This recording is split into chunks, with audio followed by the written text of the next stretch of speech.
comments on my videos are positive. But there's 10% slave minds who, no matter what evidence you show them of me talking good about women, or my charitable donations, which rack up to the tens of millions of dollars, or the foundations I run, or the orphanage I built, or all the people's lives I've saved when I reply to men who are suicidal and men's mental health, which I'm working with closely. No matter what you show them, their only reply is, but he's bad.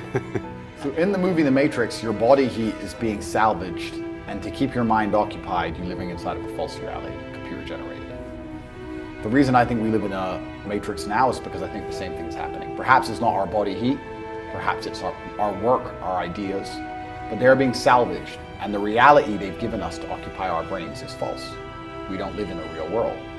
We are living in a reality where we're told stories and narratives that aren't true, where they try very hard to distract us with garbage. But they are peasants because they're acting in a peasant way. They're acting like peasants. Hundreds of thousands of people in a crowd looking up at somebody like they're God, jumping up and down for hours on end. You're a peasant. You're a peasant. And your life's shit, and you have no achievements, no money, you're depressed, but you're distracted. They've distracted you with this idol, whoever it happens to be. Put them there, and the peasant's like, yeah. And then they go home, and they're told something by the news. Let's make up a completely false scenario. Be afraid of the common cold. Okay, and then anyone who comes back and says, why are we afraid of the common cold? They delete their point of view. They shut them up to create a false reality.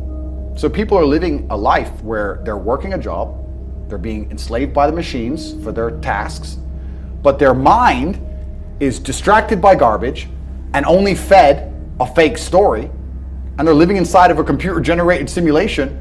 They're living inside of a world that is not real. They don't live in a real world. A lot of people live inside of the matrix completely, especially the people who dislike me. That's stage one. You're asking how to escape. Stage one is you must make money. I've tried very hard to help people with no money, but there's just too many blocks in the way. You can't put that on social media. You can't afford a day off work. You can't afford your boss to get mad. You can't afford to get arrested. You can't get a lawyer. You can't fight. You can't fight. You need bullets in your gun. So stage one is to get rich. Then you have to get rich while preserving your soul. And that's a harder part, right? Because as you get rich, as you climb, there are many different hands trying to drag you in different directions. You have women, gambling, drugs, degeneracy, hedonism. Isn't that why you have money? Well, this is it. And you can dabble, but you certainly don't want to lose your soul completely. Yeah. You have large business interests offering more money, more power, to believe X, to say X.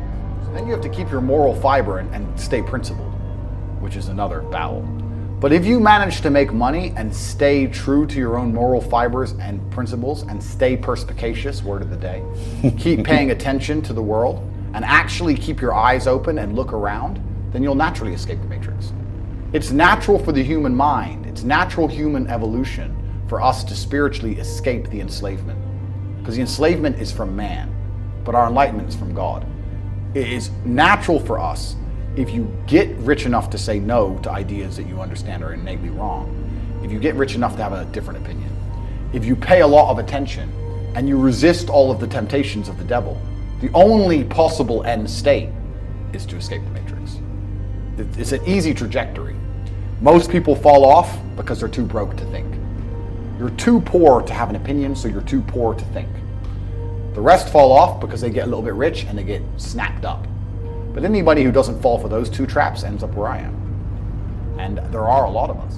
When I say these things, there are going to be certain amounts of people who listen to this and think I'm crazy. He's crazy. And there's going to be people who listen to it and go, yes, finally. Finally I understand. Finally I know what to do. I've felt this for so long. I've looked around me and knew that this shouldn't be my life. I knew that they're lying to me. I didn't know what to do. Now he's told me what to do. Those are the ones I'm interested in. And they can join the real world. Inside of corporatate.com, I'll see them there. Anybody who thinks I'm crazy, that's fine. I'm crazy. Don't worry about me. I'm a crazy misogynist. The news has never lied to anybody. Every war ever started, the reason the news told you, that's why it started. It's not like every single one's been a false flag since the beginning. Every single narrative that they've tried to purport upon you is not to control you. It's because they want you to know the truth because you're so important. Don't worry. So if the media is lying about me, they must be right. Why would they lie? Why would they try and convince people that the world's most influential man is somehow bad? It's not because, they're worried he has influence and might push the world in a good direction. Of course not. No, it's because he's such a bad guy. That's why he has no criminal record. No girls come forward saying I've done anything to anybody. No victims of any kind. And somehow I'm evil. And the people who believe this garbage are slave-minded. They're slave-minded. It's the most common tactic in the world. First, they insult your character and attack you. It's stage one of the three stages. They attack you, your character, and cancel you. They put you in jail for something you did not do. And the last is they kill you. And I'll make it very clear here. I would never kill myself under any circumstances, ever. Ever. And I like to think that if anybody sees a media article where I've been locked up for whatever it is, they're going to look at it and go, this is bullshit. Tate didn't do that.